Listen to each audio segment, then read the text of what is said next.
വന്ദേ മാതര ഗാനം വീണ്ടും വിവാദ വിഷയമായി മാറിയിരിക്കുകയാണ്. 1882 പ്രസിദ്ധീകരിച്ച ആനന്ദമഠ് എന്ന നോവലിൽ അതിൻ്റെ കർത്താവായ ബങ്കിം ചന്ദ്ര ചതോപാധ്യായ എഴുതി ചേർത്തതാണ് ഈ ഗാനം. വന്ദേ മാതരം വന്ദേ മാതരം സുജലാം സുഫലാം മലയജ ശീതലാം ശ്യാമലാം മാതരം വന്ദേ മാതരം ശുഭ്രജ്യോത്സ്നാം പുലകിതയാമിനീം പുല്യകുസുമിത ദ്രുമദലശോഭിനീം സുഹാസിനീം സുമധുരഭാഷിണീം സുഖദാം വരദാം മാതരം വന്ദേ മാതരം കോടി കോടി കണ്ഠ കലകല നിനാദ കരലേ കോടി കോടി ഭുജൈ ധൃത ഖര ഖരവാലേ അബലാകനുമാരക ബലേ ബാഹുബലധാരിണീ നമാമി താരിണീ വിപുദലവാരിണീ മാതരം വന്ദേ മാതരം തുമി വിദ്യാ തുമി ധർമ്മ തുമി രിധി തുമി മർമ്മ ത്വം ഹി പ്രാണാഃ ശരീരേ ബാഹുതേ തുമി മാ ശക്തി ഹൃദയേ തുമി മാ ഭക്തി তোমারই প্রতিমা গড়ি মন্দিরে মন্দিরে বন্দে মাতরম ত্বং হি দুর্গা দশ প্রহরণ ধারিণী কমলা কমল দল বিহারিণী বাণী বিদ্যাদায়িনী নমামি ত্বাং নমামি কমলাম অমলাম অতুলাম সুজলাম সুফলাം മാതരം വന്ദേ മാതരം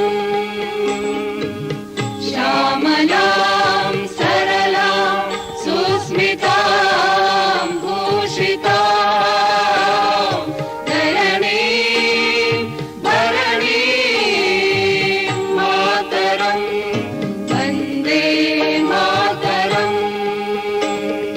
വന്ദേ മാതരം.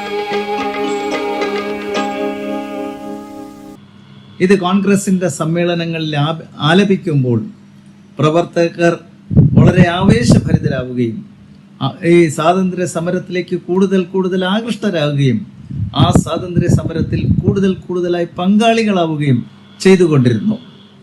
ഈ ഗാനത്തിന് ഒരു പ്രത്യേകത നാം ഇപ്പോൾ കേട്ടത് ഭാരതാംബയെ സ്തുതിക്കുന്ന പ്രകീർത്തിക്കുന്ന ഒരു ഗാനമാണ്. ആദ്യത്തെ 2 ശ്ലോകങ്ങൾ കഴിഞ്ഞാൽ മൂന്നാമത്തെ ശ്ലോകം ഭാരതാംബ ശക്തി സ്വരൂപിണിയായ ദുർഗാദേവി എന്ന നിലയിൽ ആണ് പ്രകീർത്തിക്കപ്പെടുന്നത്. 4ാമത്തെ ശ്ലോകമാകട്ടെ ഐശ്വര്യസമ്പൂർണമായ ഒരു ദേവിയാണ് ഭാരതാംബ എന്നുള്ള നിലയിൽ ഭാരതാംബയെ ലക്ഷ്മി ദേവിയായിട്ട് പ്രകീർത്തിക്കപ്പെടുന്നു. 5ാമത്തെ സ്റ്റാൻസയാകട്ടെ എല്ലാ വിജ്ഞാനങ്ങളുടെയും വിളനിലമായ ഭാരതാംബയെ സരസ്വതി ദേവിയായി ഉപമിക്കുന്നു. ഈ തരത്തിലുള്ള ഗാനങ്ങൾ ജനങ്ങളെ ആകർഷിച്ചു. പ്രത്യേകിച്ച് എടുത്തു പറയേണ്ടത് ഹിന്ദുക്കളെ കൂടുതൽ ആകർഷിച്ചു. അപ്പോൾ സ്വാതന്ത്ര്യ സമരം ഹിന്ദുക്കളുടെ ഒരു സമരമായി തീർന്നു പോകുമോ എന്ന് ഭയന്നത് കൊണ്ടായിരിക്കാം മുഹമ്മദ് അലി ജിന്ന പറഞ്ഞു ഇത് പാടാൻ പാടില്ല. അദ്ദേഹം അതിന് മതപരമായ കാരണങ്ങളാണ് പറഞ്ഞത്. ഇത് വിഗ്രഹാരാധനയുടെ ഒരു ഭാഗമായി മാറുന്നു എന്നാണ്. ഭാരതം നമ്മുടെ മാതാവാണ് എന്നുള്ള സങ്കല്പത്തെയാണ് ഇവർ വിഗ്രഹാരാധനയുടെ ഭാഗം എന്നൊക്കെ പറഞ്ഞ് വിമർശിക്കാൻ തുടങ്ങിയത്. ഏതായാലും കോൺഗ്രസിൻ്റെ അന്ന് മുതൽക്കേ ഉള്ളൊരു പ്രത്യേകത ഈ ഇസ്ലാം മത തീവ്രവാദികളുടെ മുൻപിൽ കീഴടങ്ങുക എന്നുള്ളതായിരുന്നു.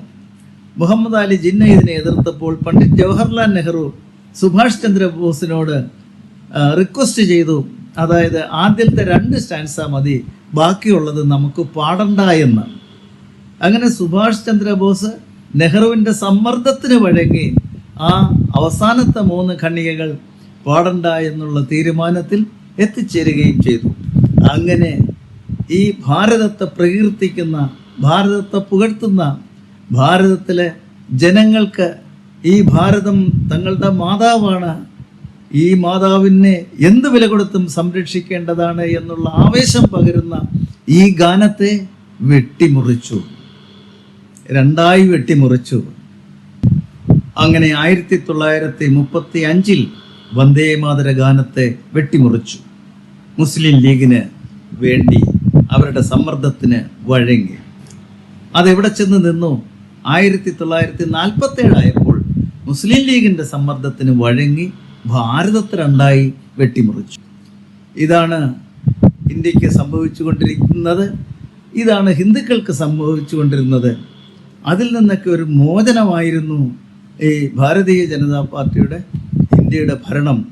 അത് കൈവിട്ടുപോയ ഭാരതത്തിലെ ഹിന്ദുക്കളുടെ ഭാരത മാതാവിനോട്, ഭാരത രാഷ്ട്രത്തിനോടുള്ള ഭക്തിയും സ്നേഹവും കൂടുതൽ കൂടുതൽ വളർത്തുന്നതിനും ഈ ഭാരത മാതാവിനെ കൂടുതൽ കൂടുതൽ ശക്തയാക്കുന്നതിനും ഉള്ള പ്രചോദനത്തിൻ്റെ സ്രോതസ്സായി മാറുവാനും ഭാരതീയ ജനതാ പാർട്ടിക്ക് കഴിഞ്ഞു.